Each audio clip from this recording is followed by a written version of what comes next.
This is Let's Talk Arts and Entertainment on WMAY. And pretty soon, we're going to be able to see a virtual production of Shakespeare's Midsummer Night's Dream. Now, I am joined with several cast members and the director.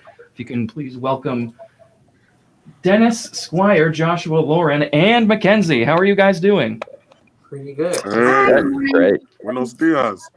Good. Hello. Yes. Hey, So, Makynzie, I just want to ask you for a quick second.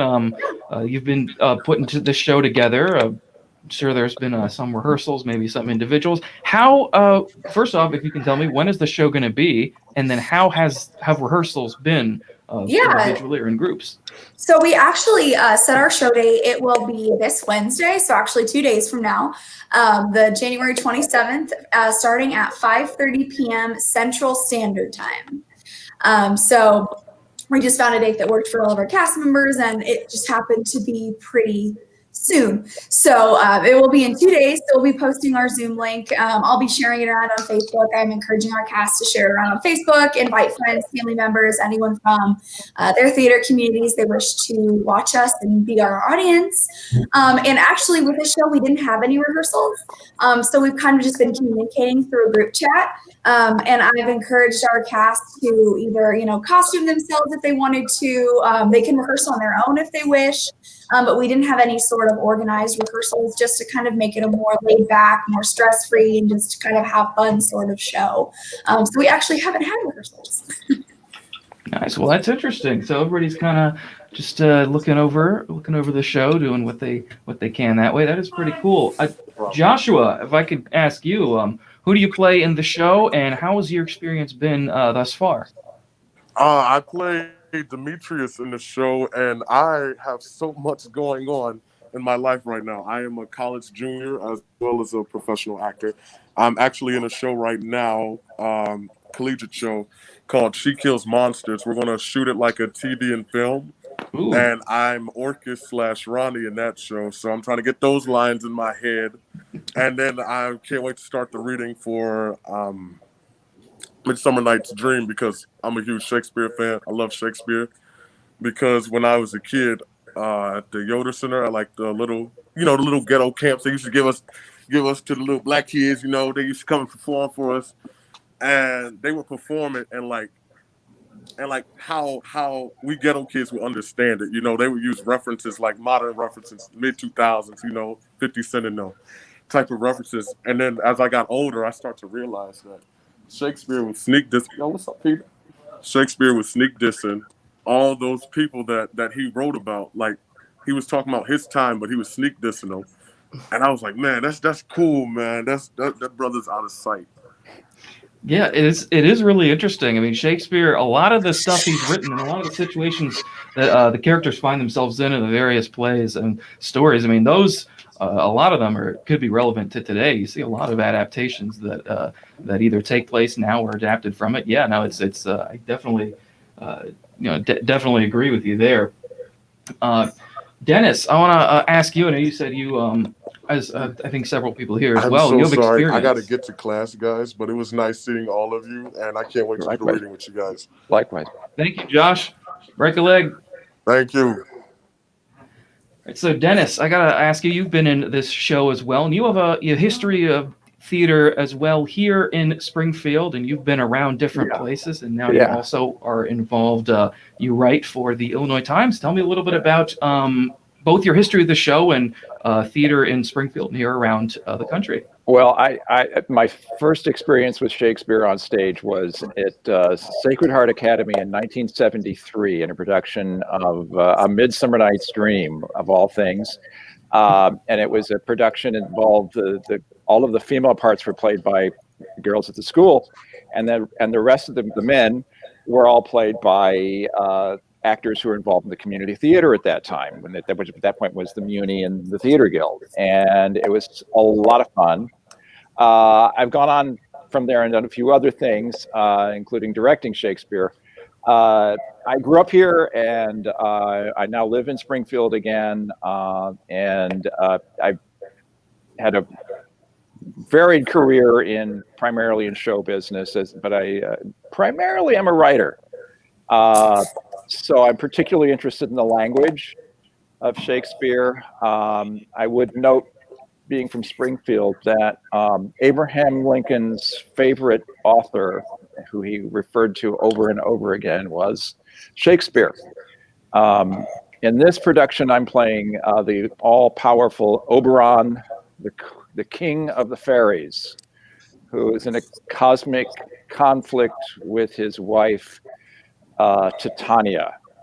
And Oberon at various times gets involved with magic potions to confuse the humans in the play.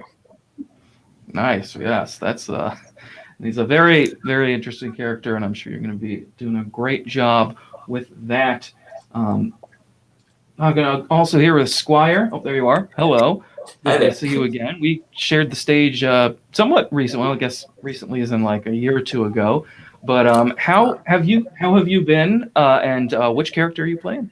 So I am playing Lysander, which is funny because it's also the first real play I did, playing this role in 2013 or so. I've been doing pretty good. I work as a youth minister in Jacksonville, and I'm currently in seminary, working on becoming a full pastor. So praise God with that. But I can still keep theater, up there in my life. I have my undergrad is actually in music and theater. So theater is a big old passion for me. And anytime I can get on stage, you best believe I'm doing it. And if it's Shakespeare, oh my gosh, you best believe I'm doing it. So I'm super excited for the show, and I'm super excited to give this blessing to the audience who enjoy it. Yes, it is so great that and there's been a lot in Springfield here as well, that there's been so many productions that have been able to go on virtually that we're able to be a part of. And because it's been a tough time for a lot of people, but especially for people in the arts, there really hasn't been a whole lot going on. So it is cool that we are able to do something like this. And speaking of doing some virtual productions, Lauren, who are you playing? But first of all, you are involved in a musical right now as well, aren't you? Yes, I am.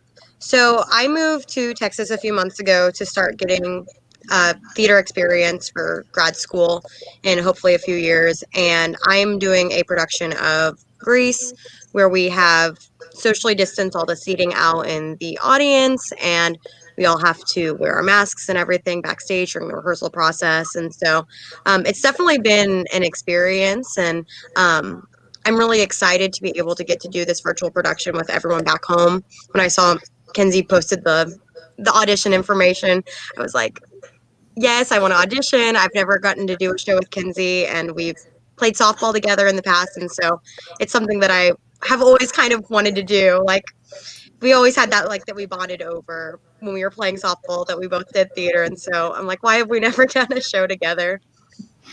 Yeah. And so you play Helena? Yes. Yes. One of those. Yeah. One of those two pronunciations, yes. So yeah, that's great. So I want to ask everybody, and you guys can jump in here. Anybody can. So I'll ask sort of everybody, and it doesn't have to be specifically to your character or scene you're in, but what is just broadly, what is your favorite part of this show? What is like your favorite moment that you can think of? Whoever wants to jump in, or just want to go. Makynzie, why don't we start with you? Yeah, I think so. When I was actually also in the show in high school, so I think a majority of the people in the cast have done the show before, which I think is incredibly cool. Yeah. And when I was in the show in high school, one of our favorite parts was our director never let us watch the play that they do at the end of the show. So there's in the show, there's a play within the play. Mm-hmm. And so we really never got to watch them perform it all out full on until about Tech Week time. And so our reactions on stage while watching them perform are 100% genuine. And they were absolutely hysterical. The way, they're all men, but a few of them play women. And so it's just kind of funny, and they were just outstanding. And it was just one of the funniest parts of the show, because I at least had never watched them perform it all the way through before, with costumes and everything full on. So that was my favorite part of the show, because that play at the end is absolutely hysterical. Oh, it's great. It is so funny. So I'm excited to see how that all plays out in this production here. Dennis, what is what is your favorite moment that you can think of in the show? There's so If- many. There's so many.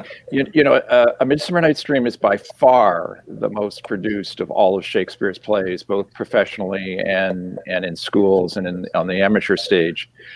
I think for me the greatest moment is it's at the very end. Puck, who is Oberon's assistant, and is a magical spirit as well. And Puck, they have been involved in all kinds of mischief throughout the play, putting spells on people, tricking people. It's a lot of fun. But at the very end, Puck and the actor, and sometimes playing the character, breaks the fourth wall between the audience and the stage, and turns to the audience and makes a plea, which is an acknowledgement of the power of the theater, of live theater, and asks the audience for their indulgence and their applause. And it's just a wonderful moment between a performer and an audience, unlike any other. Yes, it is great, and part of that performance. Yes, Squire, what is your favorite part or your favorite moment in Midsummer Night's Dream? When I did this show in 2013, one of my favorite parts was the back and forth between Lysander and Demetrius, and the guy who played Demetrius at that time and we had a good rapport, that we had a lot of fun just going back and forth with each other, and so I think it speaks to the strength of love, what you will do to get what you love, and who you will fight to get who you love. So just that back and forth between us is just one of my favorite parts of this show. Nice, that's great. A strong relationship there. So that is going to be great. I can tell. Lauren, what would you say is probably your favorite, one of your favorite parts in the show? So I really like whenever Puck starts getting involved with the four lovers and starts messing around with all the potions, and Lysander and Demetrius both end up falling in love with Helena, and it just kind of starts spiraling once Puck kind of steps in and is like putting all the potions in, and I think it really makes for some fun mischief for the show. Yeah, it does. It's this guys. This is going to be a great show. Whether you're seeing it on stage, on the screen, virtually, it is always such a funny show, and always people love this show. Makynzie, one more time, how are people able to watch this show? When are they going to be able to watch it, and where? So we actually already have a Zoom link up. I've sent it to the cast. I haven't physically posted on my Facebook yet, but I'll be doing that later today. I can also send it to you if you want to share it around. That'd be awesome. Yep. It's just a Zoom link. It'll have a meeting ID and a password, which will come along with the link. You'll just enter those, and it'll start at 5:30 p.m. Central Standard Time, January 27th, so this Wednesday. So we have a lot of people actually in the show on the East Coast. So if anyone from the East Coast is watching, it'll be 6:30 p.m. your time. Okay, super. So that is this Wednesday, 5:30 or 6:30. Make sure you check your time zone wherever you're watching or listening. So, guys, thank you so much for joining me. Break legs. I know it is going to be a wonderful production, and when I get that link, I will share it out to everybody, put it in an article, something like that, so everybody is able to watch this production. Thank you, Kevin. Awesome. Very much Thank for you. having us. Thank you, guys. It's good talking with you today. It is Let's Talk Arts and Entertainment on WMAY.